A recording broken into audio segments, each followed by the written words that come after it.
말씀은 이기는 힘, 뭐죠? 견고함에 대해서 함께 살펴보겠습니다. 1994년에 일어난 그 역대급의 재난 사고가 있었죠. 우리나라에 대형 붕괴 사고. 뭐죠? 성수대교. 8개월 후에 일어난 붕괴 사고는 또 뭐였습니까? 삼풍백화죠. 잊지 못할 정말 끔찍한 재난이었죠. 인재라고 불릴 수 있는. 그러니까 총체적인 부실이었어요. 들어가 보니까 건설 과정 자체가 비리에 이렇게 휩쓸려서. 그러니까 삼풍백화점 붕괴 사고로 죽은 이가 사망자가 502명, 부상자가 937명. 그러니까 당시 피해액이 2,700억을 말하지만 한 명의 생명을 값으로 매긴다면 얼마가 되겠어요? 500명이 넘는 사람이 사상했다라고 하는 건 엄청난 사실 사고였죠. 그러니까 많은 사람들이 이용하는 이런 건축물을 지을 때는 그래서 외관의 화려함 이런 것보다 사실은 내구성이 가장 중요한 건축의 요소가 됩니다. 안 그러면 모래 위에 지은 집처럼 금세 무너져 버리게 되는 거죠. 근데 건축물만 그럴까요? 우리의 인생의 건축도 똑같습니다. 우리의 인생을 건축에 비유한다면 살아가는 날들을 우리가 정말 하나님 앞에 계획을 반듯하게 세워갈 때는 기초공사가 정말 중요한 거예요. 골조를 세우고 기초를 다지고 그럴 때 사실 우리의 인생이 바르게 세워질 수 있기 때문이죠.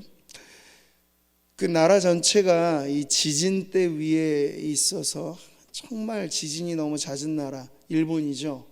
그러다 보니 일본은 일반 주택이나 건축의 기본의 내진 설계가 엄청나게 강화되어 있어요. 그러니까 내진 설계 정도가 아니고 면진 설계, 재진 설계라고 해서 이 지진을 피해가는 건축법이 엄청나게 발달되어 있죠. 그러니까 이런 것은 우리의 집이라고 하는 것이 단순히 가벼운 비바람 막아주는 정도만이 아니고 때로는 땅이 흔들리는 지진이에요. 하늘이 흔들리는 태풍이에요. 이런 역대급의 재난에서도 안전하게 지켜주는 집을 세워야 하는 것처럼 우리의 인생도 그렇다는 거예요. 가벼운 문제에 툭툭 던져지는 것은 거기에 맞춰서 처리를 할 수 있어요.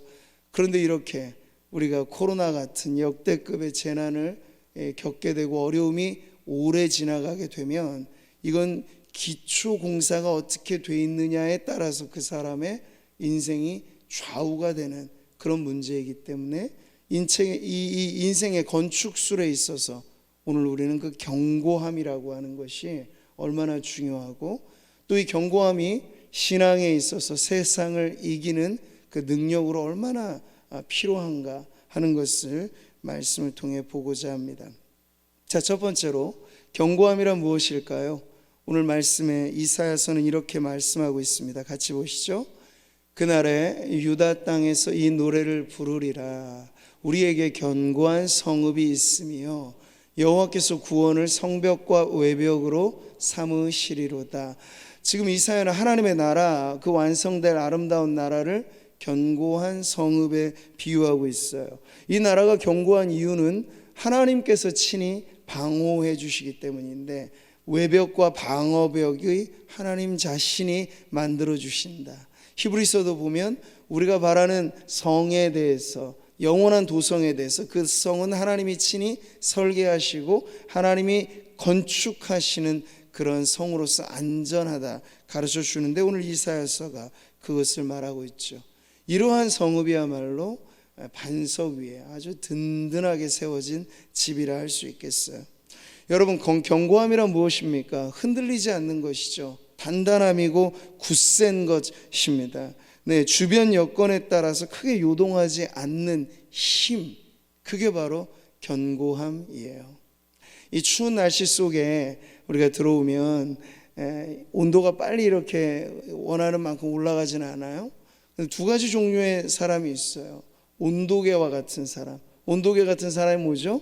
주변 환경의 온도를 그냥 표시해 주는 거야. 추우면 추운 온도가 나오고 더우면 더운 온도가 나오고. 온도계의 특징은 환경에 따라 그 수온이 올라간다는 점에 있어요. 근데 또 다른 사람은 온도 조절계 같은 사람이 있어요. 예, 환경을 보여주는 게 아니라 환경을 끌어올리는.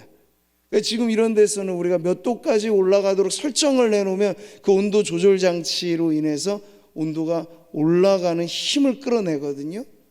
어떤 인생을 살고 싶으십니까? 추운 날씨, 난 추워요. 더운 날씨, 난 더워요. 이렇게만 말하면 그냥 세상의 분위기, 주변 온도에만 맞춰 살아가게 되는데, 견고한 인생, 굳건한 인생은 오히려 그것을 끌어올리는 그런 능력으로 살아가게 되니, 저는 우리 성도님들이 견고한 인생이 되어서 바로 그와 같이 살게 되기를 축복합니다. 자, 세상을 이기는 힘으로서의 견고함은 하나님이 주시는 은혜입니다.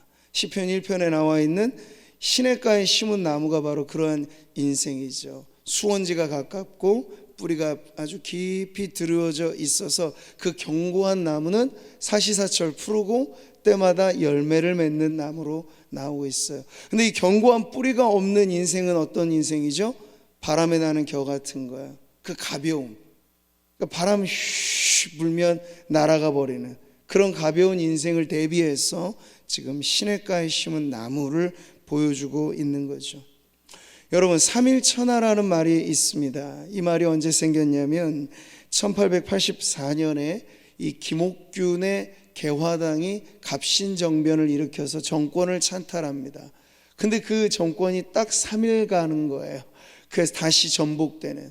그러니까 이들은 흥선대원군의 쇄국 정치에 반기를 들어서 뭔가 개혁적인 기치를 내걸고 한번 나라를 새롭게 해보자 도모했어요.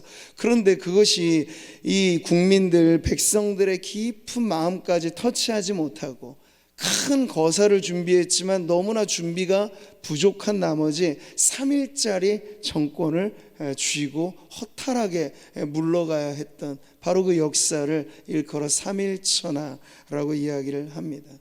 성경의 인물을 보면요, 마찬가지. 그러니까 이 세상 일도 얼만큼 그 뿌리가 견고하느냐에 따라서 일의 성사가 달려 있다라고 하는 건데요. 우리가 성경 인물에 보면은 압살롬이라고 하는 다윗의 아들 이야기를 알고 있어요. 비슷하게 삼일천하의 인생을 그가 보여주는데요. 이 마음 가운데 아버지에 대한 원한과 원망을 가지고 그것이 동기가 돼서 왕권을, 아버지 등에 비수를 꽂는 반역을 저지르게 되죠. 근데 비교적 압살롬은 치밀하게 계획을 했습니다. 단연간 이 백성들의 마음을 도적질하면서 자신들의 편을 끌어들이는 일을 시도했어요. 그래서 결국에는 거사를 치르는 일을 시도했는데 그 역시도 오래가지 못해요. 무엇 때문에 그랬죠? 그의 마음의 견고함이 없기 때문에 그래요. 내적인 동기가 어떤 큰 일을 하든지 간에 미움과 다툼과 시기와 잘못된 동기를 가지고 일을 하게 되는 그 인생은 결국 견고할 수 없기 때문에 그것이 오래가지 못하는 것입니다. 그러니까 오늘날의 권력과 오늘날의 많은 사람들이 한때 반짝이는 빛으로 사라지게 되는 이유들은 대부분 이 견고한 뿌리가 없기 때문이라 할 수 있겠습니다. 우리의 인생이 무엇을 도모하든지 한때 스쳐 지나가는 그러한 바람 정도, 아니면 잠깐 반짝거리는 그런 불빛 정도가 아니라 우리의 인생 전체를 통해서 하나님 맡겨주신 사명을 넉넉히 이루고도 남는 그런 삶을 살아가려면 견고한 이 뿌리가 내려져야 한다는 것을 이런 반면 교사들을 통해서 알 수 있는 거죠. 사랑하는 성도 여러분, 견고함은 성품의 능력입니다. 이 성품이라고 하는 것은 너무나 중요해요. 보이는 외모와 들리는 말보다도 성품은 더 큰 영향력을 나타냅니다. 단기간에 사람들에게 잘 보이려면 외모를 가꾸고 말을 잘하고 그래도 좋을지 몰라요. 단기간에 성과를 올려서 나를 인정받을 수도 있어요. 그러나 장기간으로 그 사람이 옳게 평가를 받는 건 성품을 떠나서는 이루어질 수 없어요. 이 견고함이라고 하는 건 그 사람의 올바른 성품을 꽉 잡아주는 그러한 내구력이라고도 할 수 있는 거죠. 자, 이런 견고함이 하나님께서 오늘 말씀을 통해서 보면 얼마나 큰 축복의 통로인지를 알 수 있어요. 오늘 말씀을 다시 보시면요, 주께서 심지가 견고한 자를 평강하고 평강하도록 지키시리니 이는 그가 주를 신뢰함이니이다. 자, 이 경고함이 가져다주는 축복이 무엇인가? 바로 이 평강의 복을 주신다라고 되어 있어요. 왜 그런가 하니 하나님께서는 견고한 사람을 좋아하시기 때문에 그래요. 심지가 견고한 자, 이 마음의 중심에 분명한 신앙의 뿌리가 내려있는 성도를 하나님께서는 좋아하세요. 왜냐하면 하나님의 성품도 견고함이 있기 때문에 그렇습니다. 시편을 보면 하나님을 견고한 망대에 비유를 해서 이렇게 노래하죠. 주는 나의 피난처시요 원수를 피하는 견고한 망대이심이니이다. 내가 영원히 주의 장막에 머물며 내가 주의 날개 아래로 피하리이다. 부모는 자식이 자기를 잘 막아 있는 모습을 좋아하게 되어 있어요. 우리 하나님 아버지는 견고한 분이시기 때문에 그 자녀들의 심지가, 마음의 중심이 견고한 것을 좋아하신다는 거죠. 그런 견고한 자에게 하나님께서는 그 자녀에게 주시는 복의 복을 더하여 주시는데, 복 중의 복, 바로 평강의 복을 주세요. 근데 그 평강의 복도 그냥 주시는 게 아니고 평강하고 또 평강하도록, 평강에 더한 평강. 이게 무슨 평강입니까? 완전한 평안을 선물로 주신다는 거죠. 평강의 복은 돈으로 살 수 없는 복이에요. 그러니까 돈과 비교할 수 없는 복이에요. 돈이 아무리 많아도 마음에 평강이 없으면 그건 지옥 같은 인생이라고 말씀을 드렸죠. 누군가 불화하고, 우리가 관계 해피엔딩을 지난 주일에도 말씀을 드렸는데, 그게 이루어지지 않으면 쌓아둘 것 없는 돈을, 자산을 갖고 있어도 부부관계가 깨어지고 가정이 파탄에 이를 정도가 되면 거기가 지옥인 거예요. 근데 정말 천국의 기쁨은 무엇입니까? 평화를 누리는 것이죠. 관계의 복이에요. 하나님과도 사람들과도 자기 자신과도 불화하지 않는 이 평강의 복을 하나님께서는 심지가 견고한 인생에게 주심으로, 주변 외부 환경이 아무리 들끓고 힘들어도 그것을 뚫고 나아갈 수 있는 능력이 바로 평강의 복이라고 할 수 있는 거죠. 견고함이 누리는 이 복은 바로 하나님께 쓰임받는 복이라 할 수 있겠습니다. 사람을 쓰는 입장에서 있는 분들은 아세요. 정말 믿을 만한 사람을 쓰고 싶죠. 그냥 잔기술 부리고 겉보기에만 좋아 보이는 그런 사람은 신뢰가 안 돼요. 근데 정말 뚝심 있게, 뭘 해도 저분이면 해낼 수 있겠어 하는 그런 신뢰감은 견고함이 있어야 갖게 되는 것인데, 하나님도 마찬가지죠. 복음이라고 하는 대의를 우리에게 맡겨주시고 교회에게 지상의 사명을 맡겨주실 때 어떤 성도를 쓰시겠어요? 어떤 교회를 쓰시겠어요? 그냥 들썩거리는 성도 아니죠. 견고하게 자기의 자리를 말씀과 기도에 딱 자리 잡고 요동치지 않는 그 견고함을 가지고 있는 성도에게 주님은 미션을 주시고 그 사명을 이룰 수 있는 능력 또한 주시는 분인 줄 믿습니다. 앞서도 말씀드린 압살롬의 비극은 무엇입니까? 견고함이 없기 때문에 그가 왕위를 찬탈했지만, 쿠데타를 일으켜서 그것을 아버지의 자리를 빼앗긴 했지만 그게 오래가지 못했다는 거예요. 근데 반대로 다윗은 어떻습니까? 목동 시절부터 하나님이 마음에 합하다 여기신 것, 그 심지가 바르기 때문이에요. 그 마음에 견고함이 있었기 때문이에요. 그런 다윗에게 대해서는 하나님께서 다윗의 왕위가 중간중간에 역경과 어려움도 있었고 고난도 물론 있었지만 그 왕위를 하나님께서 보장해 주셨다는 거예요. 할렐루야. 우리의 인생이 내가 뭘 해서 하려고 하면 얼마나 이것이 위태롭습니까? 위태로워요. 근데 하나님이 보장해 주시는 인생이 되면 어떻습니까? 든든하죠. 견고한 성도들에게 주시는 복은 하나님이 우리를 책임져 주신다는 겁니다. 하나님이 우리의 자리를 지켜주신다는 거예요. 하나님이 우리의 가정을 붙잡아 주신다는 거예요. 하나님이 우리의 일터를 지켜주신다는 겁니다. 그 은혜를 누리시기 바라요. 여러분의 심지가 견고함으로. 그래서 하나님께서 다윗에게 이런 압살롬의 비극을 지나가면서 그에게 약속하신 바, 내가 너의 왕위를 지켜줄 거야, 그리고 대대에 이르게 붙잡아 줄 거야 라고 이런 약속의 말씀을 주셨어요. 여호와가 또 내게 이르노니 여호와가 너를 위하여 집을 짓고 내 수완이 차서 내 조상들과 함께 누울 때 내가 내 몸에서 날 내 씨를 내 뒤에 세워 그의 나라를 견고하게 하리라. 다윗의 왕위, 사실 이 왕위로부터 내리고 내려와서 그 후손으로 예수 그리스도, 그 견고한 왕권이 서기까지 다윗의 나라가 정말 하나님이 보장해 주신 이러한 든든한 나라로 세워지게 된 것을 우리는 알고 있습니다. 자, 하나님께서 이렇게 견고함을 좋아하신다. 견고함이 하나님께 쓰임받는 자질이고 견고함이 하나님께 축복받는 그러한 통로라고 한다면, 우리가 이 견고함을 얻는 것이야말로 우리의 인생의 가장 좋은 자산이 될 수 있겠고 신앙의 미천이 될 수 있겠죠. 그렇다면 어떻게 이 견고한 삶을 우리가 살아가게 될까요? 무엇보다 중요한 건 우리의 신앙의 토대가 든든한 반석 위에 서야 하는데, 그 단단한 반석이 무엇이겠습니까? 바로 복음이라고 하는 것이에요. 네, 복음에 기초한 신앙, 이것이 우리가 주관적으로 갖고 있는 신앙보다도 더 강력하게 견고함을 가져다 줍니다. 주관적인 신앙이라고 하는 건 때때로 우리의 마음에 따라 움직이는 신앙이기도 한데, 이것은 좋을 때는 좋아요. 근데 마음이 무너져 버리면 따라서 흔들려 버리게 되기 때문에 우리의 신앙이 단순히 주관적이기만 하면 큰 코를 다친다 할 수 있는 거죠. 자기 좋을 때만 빛나는 신앙이 되기 쉬워요. 환경이 어렵고 조금 고난이 오고 그러면 주님께 대하여 언제 그랬냐는 듯이 등 돌릴 수 있는 신앙이 바로 주관적이기만 한 신앙이라면, 복음의 기초 위에 서 있는 신앙은 좀 다르죠.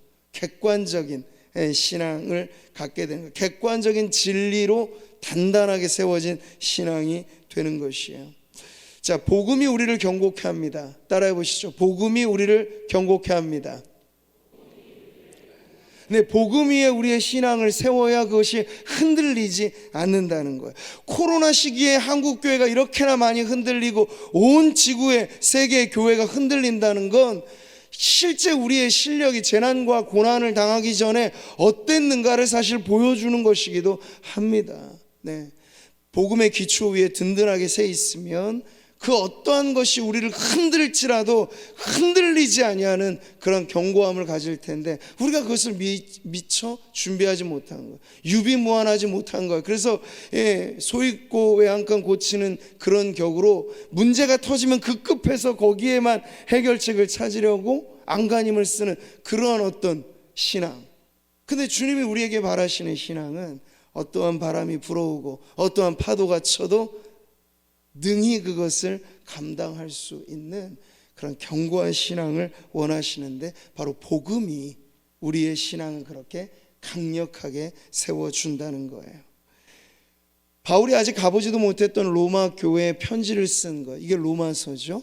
로마서를 쓴 이유와 목적은 아주 분명해요. 복음으로 그 교회를 세우기 위해서였습니다. 내가 너희 보기를 간절히 원하는 것은 어떤 신령한 은사를 너희에게 나누어 주어 너희를 견고하게 하려 함이니. 이 신령한 은사가 뭡니까? 복음의 은혜예요.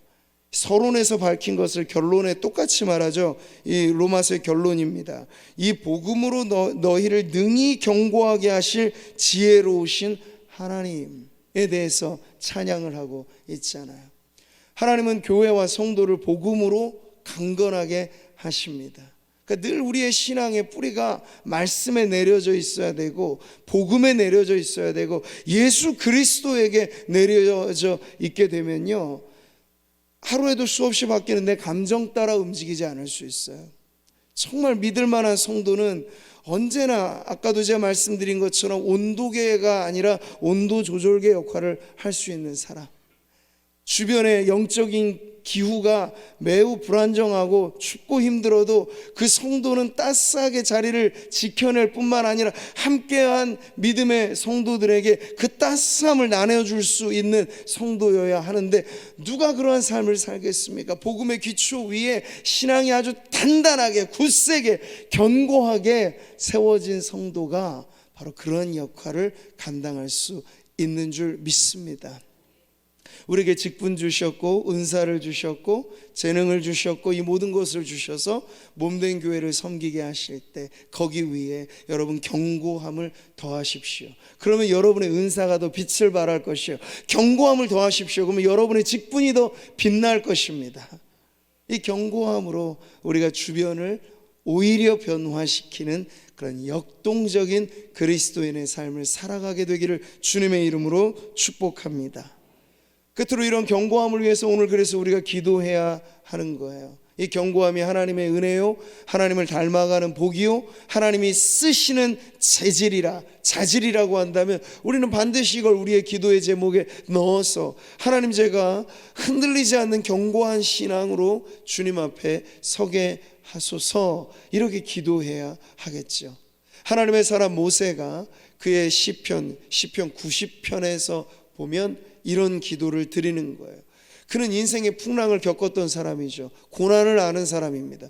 고난을 통과한 신앙의 내구력이 있는 사람이죠. 그가 노래하는 인생이 무엇입니까? 우리의 연수가 70, 강건하면 80이라도 그 연수의 자랑은 수고와 슬픔뿐이요 신속히 가니 우리가 날아가니이다. 이게 모세가 경험한 인생이었어요. 이제 이틀 뒤면 우리가 송구영신 예배를 앞두고 있는데 2021년도 어찌 이리 빨리 지나간지 몰라요. 지나가고 나서 돌아보면 삶이 정말 이렇게나 빨리 가는구나 느끼게 되죠. 근데 앞으로 우리가 살아갈 날도 이와 다르지는 않을 거예요. 그러니 더 붙잡아야 되죠. 줏대 없이 중심 없이 그저 시간에만 우리가 매여 달리면 이 빠른 세월의 유속에 휩쓸려 지나갈 수밖에 없어요. 그러나 모세의 기도는 그 흐르는 세월, 빠르고 빠른 시간을 붙잡아서 구속받은 하나님의 백성으로 살아가기 위하여 그는 견고함을 두고 하나님 앞에 이렇게 기도하였습니다. 같이 읽어보겠습니다. 시작.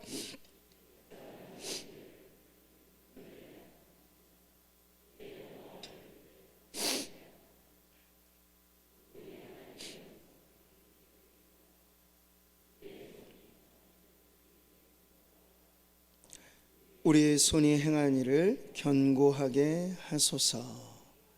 모세가 살아보아한 그의 인생은 자기의 뜻대로 안 된다는 거예요.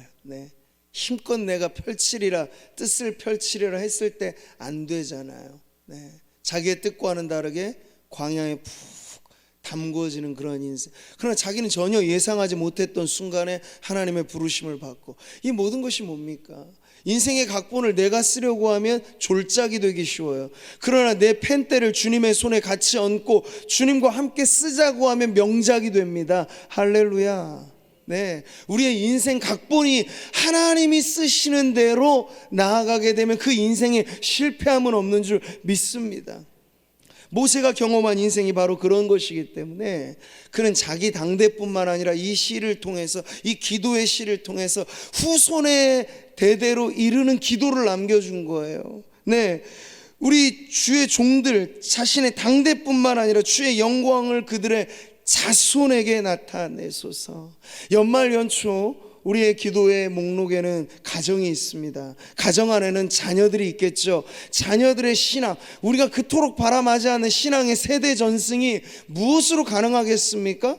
하나님의 은혜가 그것을 가능하게 하는데, 부모의 신앙이 견고한 그 뿌리로 자녀들에게까지 이어질 때, 우리가 보았잖아요. 솔로몬이 자기 잘나서 내가 이 왕 됐다 말하지 않아요. 이세 아들 다윗의 기도가 끝나니라. 그는 다윗 아버지 선대 왕의 기도에 힘입어 내가 여기 있다는 걸 알았죠. 자기의 왕위가 견고하게 된 이유가 무엇임을 알았던 거예요.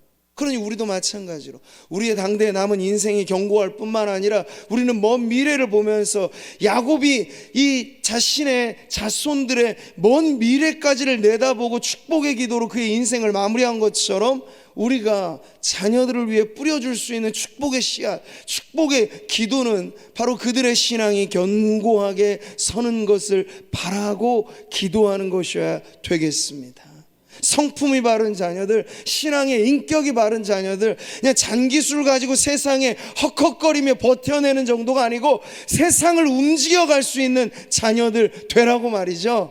다음 세대를 여러분 축복할 때 우리 교회학교에서 바로 그러한 인물들이 세워지도록 우리의 비전을 갖고 기도하시기를 바랍니다. 주님이 일하시면 된다는 거예요. 주님이 역사하시면 그런 일들이 일어납니다. 우리의 자손을 견고하게 하소서. 우리의 자녀 세대를 견고하게 하소서. 우리의 신앙의 가문이 견고한 믿음의 명가를 이루게 하소서. 이 견고함의 기도는 바로 우리 당대로 끝나지 않고 자손 후대로 이어지는 축복의 기도가 된다는 것이에요. 여호와께서 집을 세우지 아니하시면 세우는 자의 수고가 헛되다고 성경은 가르쳐주고 있습니다. 그러니 우리의 힘만 가지고 열심만 내어서만이 아니고 하나님의 은혜로 그 견고한 토대가 신앙의 기본, 기초 이런 것들이 더 다져진 믿음의 가정이 되도록 오늘 이 새벽에 우리가 그렇게 축복하며 기도하기를 바랍니다. 자, 이제 우리 말씀을 마치고 기도하는 시간을 갖겠는데요, 성경은 이 견고함이 너무나 중요한 것이기 때문에 하나님께 받은 은혜고 우리의 기도의 제목이고 날마다 훈련해야 할 바이기도 하다 가르쳐주고 있어요. 그래서 우리는 지금 거대한 훈련장을 경험하고 있는 거예요. 코로나라고 하는 훈련장. 이거보다 더 험난한 세상이 우리 앞에 올지 말지 우리는 모르나 아마 주님 오실 날이 가까워 올수록 이 지구상에 일어나는 여러 가지 많은 일들은 우리의 인간적인 힘만 가지고는 감당하기 어려운 문제들이 터질 것입니다. 그러나 걱정하지 말고 두려워하지 마세요. 견고한 믿음의 뿌리가 있는 성도들은 인내로서 그 신앙을 지켜낸다고 주님 미리 말씀하셨기 때문이죠. 그래서 우리가 신앙하며 살아갈 때 견고함이 훈련된, 누가 뭐라 해서 일하고 누가 뭐라 안 해서 일 안 하고 그게 아니고 내 신앙이 하나님 앞에 나는 견고한 믿음으로 주님 맡겨주신 사명에 충실하며 나는 이 일을 감당합니다 라고 정말 묵직한 그런 신앙의 줄을 내려서 섬기도록, 섬김이 곧 훈련이고 훈련이 곧 우리의 섬김으로 이어지게 되는 성도들로 살아가시기를 바랍니다. 그러므로 내 사랑하는 형제들아, 견고하며 흔들리지 말며 항상 주의 일에 더욱 힘쓰는 자들이 되라. 이는 너희 수고가 주 안에서 헛되지 않을 줄을 알미니라. 아멘. 오늘 이 말씀 붙잡고 견고함에 주신 축복과 견고함에 주신 명령과 견고함에 말씀하신 그 기도로서 올 한 해를 마무리함과 그리고 내년을 준비하는 우리 사랑하는 성도님들 되시기를 주님의 이름으로 축복합니다.